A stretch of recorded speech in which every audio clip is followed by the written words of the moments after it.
ప్రేక్షకులందరికీ వార్తా digital health కార్యక్రమానికి స్వాగతం. డెంటల్ ఇంప్లాంట్స్ అంటే ఏంటి? అసలు దానికి గల కారణాలేంటి?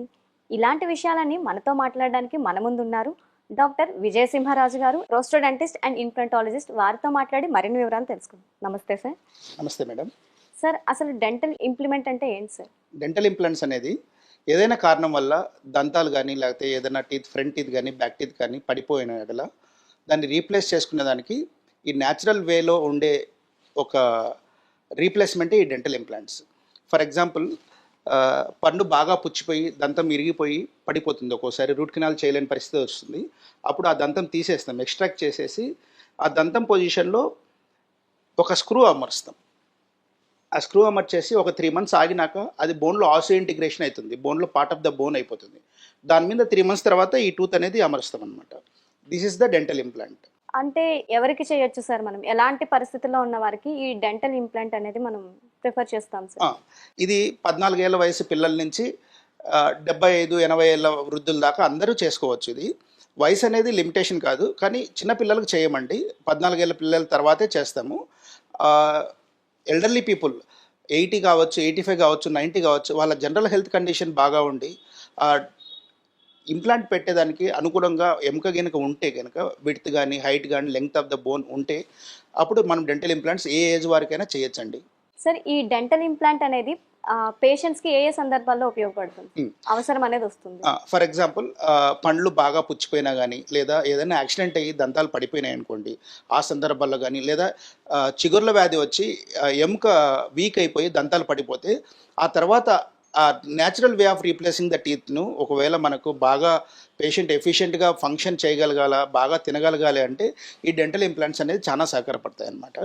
ఫర్ ఎగ్జాంపుల్, ఇప్పుడు ఇక్కడ ఒక టీత్ మిస్సింగ్ ఉందండి.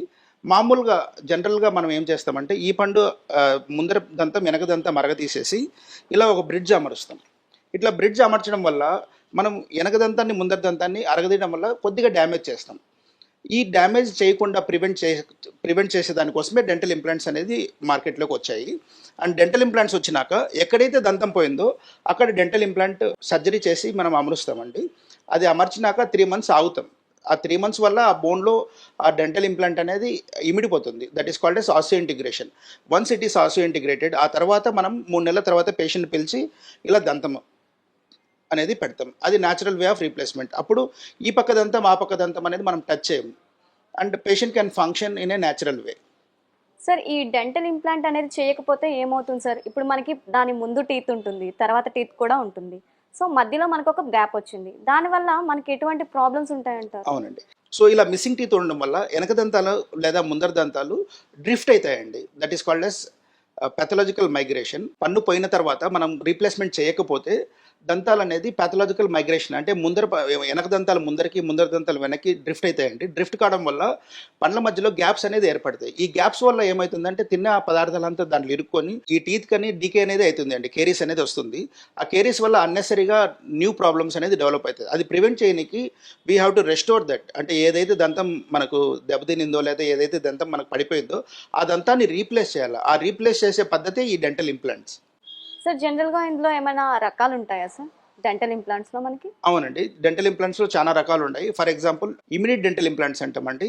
ఏ రోజైతే మనం దంతం తీసేస్తామో అదే రోజు డెంటల్ ఇంప్లాంట్ ఇచ్చేసి మళ్ళీ అదే రోజు మనం దంతం కూడా అమరుస్తాము. ఇది చాలా మంది ఇప్పుడు యూఎస్కి వెళ్ళే వాళ్ళకు లేదంటే డెంటల్ టూరిజం వాళ్ళకు ఈ డెంటల్ ఇంప్లాంట్స్ కోసం ఇండియాకి వస్తున్నారు. ఇప్పుడు వీరి కోసం ఈ అడ్వాన్స్ టెక్నాలజీ అనేది వాడుతున్నాము. Those are called as immediate implants. లేదు delay loading implants. For example, ఇక్కడ దంతం పోయిందండి, ఇలా ఒక ఇంప్లాంట్ వేసాం మనం. ఇలా ఇంప్లాంట్ వేసిన తర్వాత ఒక 3 నెలలు ఆగుతాం. 3 నెలలు ఆగిన తర్వాత మళ్ళీ పిలిచి పేషెంట్ను ఈ దంతం అనేది అమరుస్తామండి. ఇది వచ్చేసి డిలేడ్ ఇంప్లాంట్స్. డిలే ఇంప్లాంట్స్కి ఇమీడియట్ ఇంప్లాంట్స్కి గల తేడా ఏంటి సార్? ఇమీడియట్ ఇంప్లాంట్స్ అనేది ఏ రోజైతే మనం ఇంప్లాంట్ అమరుస్తామో వితిన్ 1 or 2 daysలో మనము టీత్ అనేది లోడింగ్ కూడా ఇచ్చేస్తామండి. ఈ ఇమీడియట్ ఇంప్లాంట్స్ అనేది కొద్దిగా ఫాస్ట్గా ట్రీట్మెంట్ అయిపోతుంది. బట్ చిన్న risk 1 to 2% chance of failure are there, that we have to accept. Sir అయితే డయాబెటిక్ పేషెంట్స్ కూడా ఇది చేయొచ్చు అంటారా సార్? డయాబెటిక్ పేషెంట్స్కు ఈ డెంటల్ ఇంప్లాంట్స్ చాలా ఉపయోగం అండి. చాలా మంది ఒక అపోహ ఉంది, ఈ డయాబెటిక్ పేషెంట్స్కు మనం డెంటల్ ఇంప్లాంట్స్ వేయలేము, వాళ్ళకి ఇన్ఫెక్షన్స్ వస్తాయి అని. కానీ ఈ డయాబెటిక్ పేషెంట్స్కు వాళ్ళు హెల్తీగా ఉండాలి అంటే they have to take healthy diet, fibrous diet.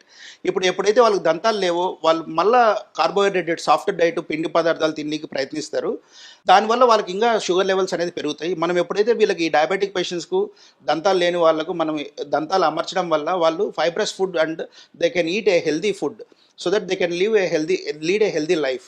So ఈ డెంటల్ ఇంప్లాంట్స్ చాలా ఉపయోగపడతాయి ఈ డయాబెటిక్ పేషెంట్స్లో. సో మీరెవరు కానీ అపోహలో ఉండొద్దండి, డయాబెటిక్ పేషెంట్స్కు డెంటల్ ఇంప్లాంట్స్ పనికిరావు అనే అపోహలో ఉండొద్దు. ఖచ్చితంగా అన్ని సందర్భాల్లో కాదు, కానీ within the limits sugar levels కింద ఉంటే కనుక ఖచ్చితంగా డెంటల్ ఇంప్లాంట్స్ అనేది సర్జరీకి అనుగుణంగా ఉంటుందండి. ఇప్పుడు మనం నార్మల్ పేషెంట్స్కి ఇచ్చే డెంటల్ ఇంప్లాంట్కి అలాగే ఈ షుగర్ పేషెంట్స్కి ఇచ్చేదానికి ఏమైనా ట్రీట్మెంట్లో వేరియేషన్ ఉంటుందా సార్? ఏమీ ఉండదండి, ట్రీట్మెంట్లో ఏమీ వేరియేషన్ ఉండదు.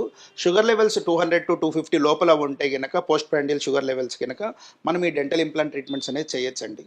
సార్ మరి హార్ట్ పేషెంట్స్కి కూడా చేయొచ్చు అంటారా ఇది? ఇప్పుడు ఎస్పెషల్లీ ఇప్పుడు ఉండే సినారియోలో heart patients, there are many number of people who has undergone bypass surgeries or ఈ స్టంట్లు కానీ ఉన్నాయండి.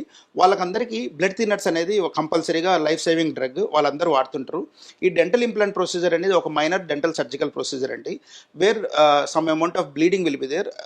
బ్లీడింగ్ వీళ్ళు బ్లడ్ థిన్నర్స్ వాడే పేషెంట్స్కి ఈ బ్లీడింగ్ అనేది ఆగదండి. అందుకనే వాళ్ళ కార్డియాలజిస్ట్తో మనం కన్సల్ట్ అయ్యి వాళ్ళ సజెషన్ తీసుకొని ఈ బ్లడ్ థిన్నర్స్ అనేది ఆపడం అవుతుంది.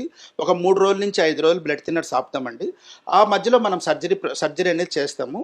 సో ఖచ్చితంగా కాంట్రా ఇండికేషన్ అయితే కాదండి. Very commonly we do on patients who are having heart diseases.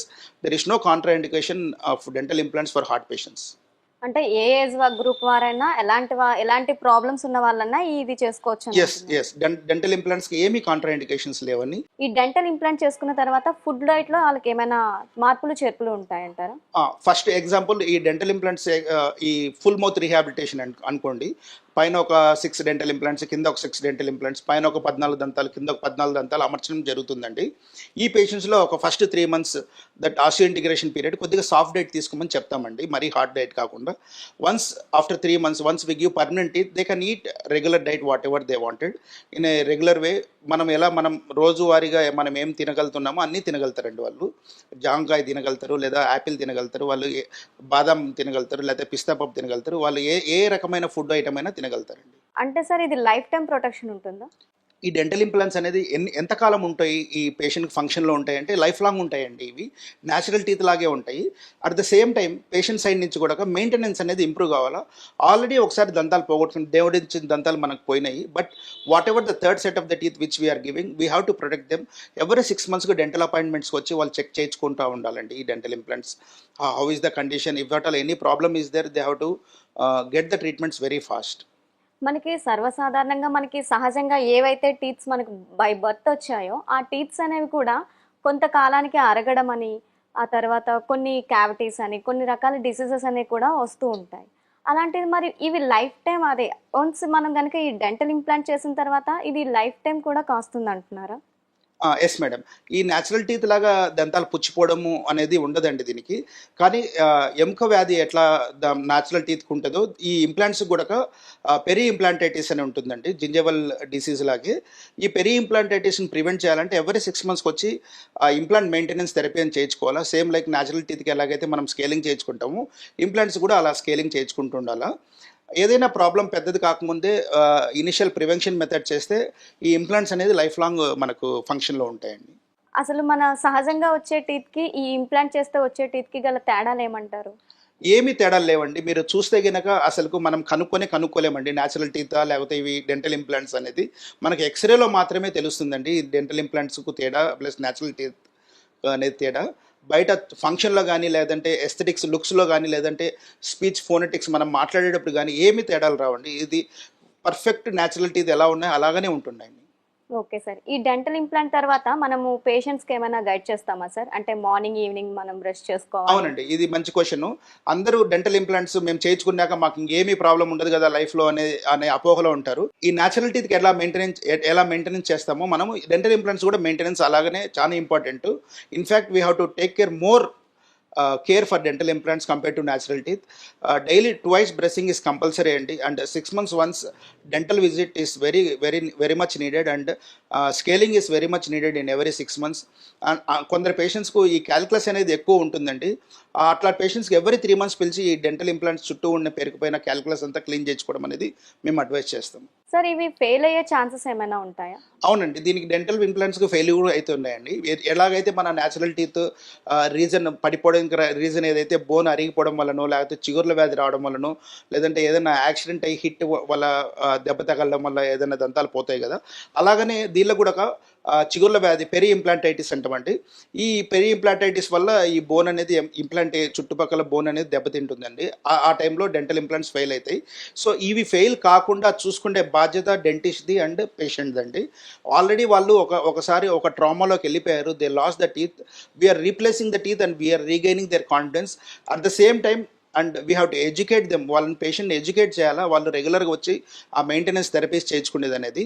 So మళ్ళీ we should not lead to a situation where they lose the teeth. అంటే మళ్ళీ వాళ్ళకి అలాంటి పరిస్థితి రాకుండా రాకుండా మనం చేయడం గైడ్ అనేది చేస్తూ మనం ఉంటాం. ఎడ్యుకేట్ చేయడము, వాళ్ళను ఆ యొక్క అలవాట్లకు మనం అనుగుణంగా వాళ్ళను మార్చుకోవాలండి. ఇప్పుడు చాలా పద్ధతులు వచ్చాయి ఈ maintenance of dental implants. For example water flosser అని వచ్చిందండి మార్కెట్లోకి. అది చాలా మంచి పరికరము. ఈ యొక్క ప్లాక్ సాఫ్ట్ ఫుడ్ పార్టికల్స్ అన్నీ ఎక్కడైతే ఈ దంతాల చుట్టూ ఉంటాయో అవన్నీ చాలా ఎఫిషియెంట్గా క్లీన్ చేస్తుందండి ఈ వాటర్ ఫ్లాసర్ అనేది. అండ్ జెంటిల్గా బ్రష్ చేయాలండి ఈ డెంటల్ ఇంప్లాంట్స్ మీద. అండ్ ఈ బ్రషింగ్ టెక్నిక్స్ కానీ, వాటర్ ఫ్లాసర్ కానీ, వేరియస్ అదర్ మౌత్ వాషెస్ కానీ అన్నీ మనం పేషెంట్కి ఎడ్యుకేట్ చేస్తాం. దాని తర్వాత వాళ్ళు ఇవన్నీ మెయింటైన్ చేస్తే యూజువల్గా డెంటల్ ఇంప్లాంట్ ప్రాబ్లమ్స్ అనేది రావండి. వాళ్ళు ఎటువంటి ఫుడ్ అయినా తీసుకోవచ్చు అంటారా? అవునండి, ఈ డెంటల్ ఇంప్లాంట్స్ అమర్చిన పేషెంట్స్కు వాళ్ళు చాలా మందికి పెద్దవారికి ఫైబ్రస్ ఫుడ్ చాలా అవసరం, లేదా డయాబెటిక్ పేషెంట్స్కు వేరే ఫ్రూట్స్ తినలేరండి, వాళ్ళు ఓన్లీ జామకాయలే తినగలుగుతారు. సో ఇన్ దట్ సినారియో ఈ డెంటల్ ఇంప్లాంట్స్ వాళ్ళకి చాలా సహకరిస్తాయి. వాళ్ళు జామకాయ తినచ్చు, నాన్ వెజ్ తినచ్చు, various varieties of non veg తినచ్చు అండి వాళ్ళు. And they can eat dry fruits, బాదాం తినచ్చు, పిస్తా తినచ్చు, లేదా ఖర్జూరం తినచ్చు, ఏదైనా తినచ్చు అండి, వాళ్ళకి ఏమి రిస్ట్రిక్షన్స్ లేవు. చాలా మంది డెంటల్ ఇంప్లాంట్ చేసుకున్న తర్వాత స్కాన్ తీసుకోవచ్చా అని ఒక అనుమానంతో ఉంటారు సార్. అవునండి, ఇది ఒక పెద్ద మిత్ అండి. ఈ మెటల్స్ అనేది మన బాడీలో ఉన్నాక ఎంఆర్ఐ తీసుకోలేము, మరి సిటీ స్కాన్ తీసుకోలేమని చాలా మందికి అపోహలు ఉన్నాయి. ఈ అబ్సల్యూట్లీ నో ప్రాబ్లం అండి, మనం ఫుల్ మౌత్ రీహాబిలిటేషన్ చేస్తాము. ఎంఆర్ఐ ఏదైనా కానీ బ్రెయిన్కి కానీ, లేకపోతే హెడ్ అండ్ నెక్లో కానీ, లేకపోతే బాడీలో కానీ ఎప్పుడైనా తీసినా కానీ ఈ డెంటల్ ఇంప్లాంట్స్ అనేది ఫిక్స్డ్ టీత్ వల్ల కాబట్టి ఇది ఎప్పుడే కానీ డిస్లాడ్జ్ అయ్యేది ఉండదండి. సో ఎంఆర్ఐ పేషెంట్స్ కానీ, లేకపోతే ఎంఆర్ఐ తీసుకోవాల్సిన పరిస్థితి వచ్చినా కానీ, లేకపోతే సిటీ స్కాన్ తీసుకోవాల్సిన పరిస్థితి కానీ ఈ డెంటల్ ఇంప్లాంట్స్ ఎప్పుడు అడ్డంకి కాదండి. చాలా మంది ఫ్లైట్ లో ట్రావెల్ చేసేటప్పుడు వాళ్ళకి ఎయిర్పోర్ట్ లో స్కాన్ చేస్తారు సార్. సో ఈ డెంటల్ ఇంప్లాంట్ వల్ల వారికి ఏమైనా ఇబ్బందులు ఉంటాయా సార్? లేదండి, ఈ స్కానింగ్ చేసినప్పుడు చాలా మంది అపోహ ఏంటంటే ఈ మెటల్ వల్ల ఆ స్కానింగ్ ఏమైనా బీప్ సౌండ్ వస్తుందని వీళ్ళు అనుకుంటారండి. కానీ చాలా మంది ఎయిర్పోర్ట్లో ఇప్పుడు డెంటల్ ఇంప్లాంట్స్ అనేది చాలా సర్వసాధారణం అయిపోయిందండి ఇండియాలో. Because of the growing economy ఇండియాలో ద హెల్త్ కేర్ మీద చాలా అవగాహన వచ్చేసిందండి ప్రజల్లో అండ్ పేషెంట్స్లో. సో దానివల్ల చాలా మంది ఎక్కువ మంది డెంటల్ ఇంప్లాంట్స్ వాడుతున్నారు. అట్ ద సేమ్ టైం ఎయిర్పోర్ట్లో ఉండే సిబ్బంది కూడా తెలుసు ఈ డెంటల్ ఇంప్లాంట్స్ అనేది. ఎప్పుడే కానీ అట్లా బీప్ సౌండ్ వచ్చినా కానీ మనం ఏం భయపడనక్కర్లేదు, వాళ్ళకి చెప్పొచ్చండి మనం క్లియర్గా ఇవి ఒక డెంటల్ ఇంప్లాంట్స్ పెట్టించుకున్నాం మేము అనేసి. So usually there is no objection for that. Sir చాలా మంది ఎన్ఆర్ఐలు మన ఇండియాకి వచ్చి వాళ్ళు డెంటల్ ఇంప్లాంట్ అనేది చేయించుకుంటున్నారు సార్. సో మన ఇండియాలో స్పెషాలిటీ ఏంటి సార్?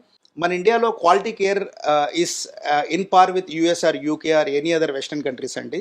కాకపోతే ఏంటంటే అక్కడ ఉండే కాస్ట్ ఇట్స్ వెరీ ఎక్స్పెన్సివ్ అండి. ఒక డెంటల్ ఇంప్లాంట్స్ వచ్చేసి $4,000 కానీ $5,000 ఉంటుందండి. అదే ఇంప్లాంట్, అదే కంపెనీ డెంటల్ ఇంప్లాంట్ ఇండియాలోకి వచ్చేలకు $500 to $800 అయిపోతుందండి. And it is cost effective and Indian dentist are well trained and they are well versed with placing implants. So ఈ ఎన్ఆర్ఐ పేషెంట్స్ ఏంటంటే వాళ్ళ అకేషన్కి వస్తారండి ఇండియాకు, and at the same time they get this dental implants done and they go back from the holidays. So they enjoy the holidays as well as they get the beautiful treatment from India. Sir ఇప్పుడు మనం మాట్లాడుకున్నాం sir, చాలా మంది NRIs మన దగ్గరకు వచ్చి dental implants అనేవి చేయించుకుంటున్నారని. కానీ మనం అనుకున్న ప్రకారం ఒక 3 months వరకు కూడా మనం పేషెంట్ని ఒక అబ్జర్వేషన్లో పెట్టి ఇది అనేది చేస్తాం. మరి వాళ్ళు 20 డేస్లోనే వెళ్ళిపోతూ ఉంటారు. మరి వాళ్ళకి ఏ విధంగా ఉంటుంది ఈ ఇది ట్రీట్మెంట్? చాలా మంచి క్వశ్చన్ అండి. మనము ఈ ఎన్ఆర్ఐస్ కోసం కానీ, లేదంటే ఫారెన్ నుంచి వచ్చి కేవలం మన ఇండియాకు డెంటల్ ఇంప్లాంట్స్ కోసం వచ్చిన వాళ్ళకు ఈ ఇమ్యూనిటీ ఇంప్లాంట్స్ అనేది సజెస్ట్ చేస్తామండి. వేరిన్ మనం ఇంప్లాంట్ పెట్టిన వెంటనే within a week or within 3 days మనము దంతం కూడా అమరుస్తామండి. This immunity implants are good success rate అండి. 95-98% సక్సెస్ రేట్ ఉంది. So these are very helpful for NRIs and foreign patients. And అలాగే మీరు అన్నట్టు ఇమీడియట్ డెంటల్ ఇంప్లాంట్ అనేది కూడా వాళ్ళకి దొరుకుతుంది. సార్ కాస్ట్ వేరియేషన్ ఏమైనా తేడా ఉంటుందా సార్ దీనికి? లేదండి, immediate implants and delayed implants cost variation ఏమి ఉండదండి. బట్ ఇమీడియట్ ఇంప్లాంట్స్లో ఒక 1-2% ఆఫ్ రిస్క్ ఆఫ్ ఫెయిల్యూర్స్ అనేది ఎక్కువ అండి మామూలు డిలేడ్ ఇంప్లాంట్ లోడింగ్తో పోలిస్తే. Other than that there is no variation in cost in immediate implant and delayed implants అండి. సార్ ఇన్సఫిషియెంట్ బోన్ కనుక ఉంటే అప్పుడు మనకి డెంటల్ ఇంప్లాంట్ అనేది ఏ విధంగా ఉంటుంది సార్? ఇన్సఫిషియెంట్ బోన్ అనేది వెరీ కామన్ అండి. చాలా మంది దంతం పోయిన వెంటనే రీప్లేస్మెంట్కి అనేది రారండి, చాలా రోజుల తర్వాత వస్తారు. అలాంటప్పుడు మనం బోన్ ఎక్స్పాన్షన్ టెక్నిక్స్ అన్న వాడతాం, లేదా బోన్ ఆగ్మెంటేషన్ టెక్నిక్స్ అన్న వాడతామండి. లేదు ఒక్కోసారి గ్రాఫ్ట్ ఒక దవడ నుంచి తీసి కొద్దిగా ఆ గ్రాఫ్ట్ అనేది వాడతాం, లేదా కొన్ని సందర్భాల్లో చాలా తక్కువ బోన్ డెఫిషియన్సీ ఉందనుకోండి ఆర్టిఫిషియల్ గ్రాఫ్ట్ అనేది వాడతామండి. But it is all safe procedure అండి to use artificial grafts or what call block grafts అనేది చాలా కామన్గా ఇంప్లాంట్ అమర్చేటప్పుడు వాడుతున్నామండి. సార్ చిన్నపిల్లల్లో డెంటల్ ఇంప్లాంట్ అనేది ఎందుకు అడ్వైస్ చేయరు సార్? ఒకవేళ అడ్వైస్ చేస్తే ఏ ఏజ్ నుంచి అడ్వైస్ చేస్తారు? ఇప్పుడు పెద్దవాళ్ళతో కంపేర్ చేస్తే చిన్నపిల్లలకి ఇంకా లైఫ్ టైం ఎక్కువ ఉంటుంది కాబట్టి వాళ్ళకి ఎలాంటి జాగ్రత్తలు చెప్తారు? ఎస్ అండి, ఇది చాలా వెరీ ఇంపార్టెంట్ అండి. చాలా చిన్నపిల్లలు కొద్దిగా నెగ్లెక్ట్ చేయడం వలనో, లేదా డెంటిస్ట్ దగ్గరికి పోవడం లేట్ చేయడం వలనో వాళ్ళకు ఈ పర్మనెంట్ టీత్ అనేది ఒక్కోసారి పడిపోతాయండి. కానీ ఈ పర్మనెంట్ టీత్ ఈ చిన్నపిల్లలకు ఈ మిక్స్డ్ డెంటిషన్ పీరియడ్ అనేది 12 ఏళ్ళ వయసు దాకా ఉంటుందండి. ఈ మిక్స్డ్ డెంటిషన్ పీరియడ్ తర్వాత ఇంకొద్దిగా గ్రోత్ ఉంటుందండి జా బోన్స్లో. 14 ఏళ్ళ వయసు తర్వాత పర్సెంటేజ్ ఆఫ్ జాబ్ బోన్ అనేది కంప్లీట్ అయిపోతుందండి. 14 ఏళ్ళ వయసు పిల్లల నుంచి మనం డెంటల్ ఇంప్లాంట్స్ అనేది అమర్చండి. ఎందుకంటే వాళ్ళకు జా గ్రోత్ ఆల్మోస్ట్ కంప్లీట్ అయిపోతుందండి 95%. ఈ 14 ఇయర్స్ ప్లస్ తర్వాత మనం డెంటల్ ఇంప్లాంట్స్ అనేది వాళ్ళల్లో వాడచ్చండి. అసలు ఇది చేసుకున్న తర్వాత ఫైనల్గా మీరు ఎలాంటి జాగ్రత్తలు తీసుకోవాలని చెప్తారు సార్? ఈ డెంటల్ ఇంప్లాంట్స్ ఎవరైతే వేయించుకున్నారో వాళ్ళు ఖచ్చితంగా ఎవరి 6 monthsకు డెంటిస్ట్ దగ్గరికి వచ్చి వాళ్ళు స్కేలింగ్ అనేది చేయించుకోవడం కంపల్సరీ అండి. అండ్ డైలీ ట్వైస్ బ్రషింగ్ చాలా important. And mouth wash also is very important. Mouth wash లేని కొందరికి ఈ కెమికల్స్ పడని పక్షంలో warm salt water gargle is also very useful to maintain the dental implants.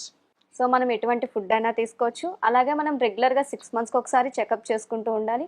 అలాగే డాక్టర్తో పాటు పేషెంట్కి కూడా అంతే బాధ్యత అనేది ఉంటుంది అంటారు సార్? Yes madam. ఎంత చక్కగా చెప్పారు సార్. అంటే మనకి డెంటల్ ఇంప్లాంట్ అనేది ఏ సందర్భాల్లో అవసరం అవుతుంది, అలాగే దానికి మనం ఎటువంటి జాగ్రత్తలు తీసుకోవాలి, ఎలాంటి పేషెంట్స్కైనా అంటే షుగర్తో కానీ హార్ట్ డిసీజెస్తో కానీ ఎవరు ఉన్నా సరే వారికి కూడా ఎంత చక్కగా మనం డెంటల్ ఇంప్లాంట్ అనేది చేయొచ్చు అనేది ఎంత చక్కగా ఎక్స్ప్లెయిన్ చేశారు sir. Thank you so much sir.